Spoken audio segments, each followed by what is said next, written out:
It's okay. The idea people think that they can multitask, but they're not really multitasking. Am I right? That they think they're doing three things at once, and they're really doing no things at once because they're fucking them all up because they're not concentrating on anything. That's 100% right. So I used to say what you said, Catherine, until I started to look at the science of this. It's pretty sobering. I went to interview Professor Earl Miller, who's one of the leading neuroscientists. Oh, he's good. And he said to me, at MIT, there's one thing about the human brain you need to understand more than anything else. You can only consciously think about one or two things at a time. That's it. It's a fundamental limit of the human brain.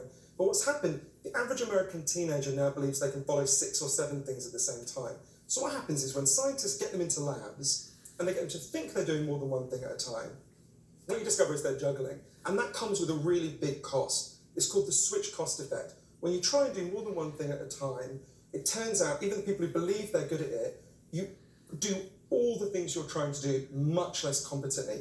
You make more mistakes, you remember less of what you learn, you're much less creative. This is why Professor Miller and many other scientists said to me that we're living in what he called a perfect storm of cognitive degradation at the moment. But the most important thing to understand... So again,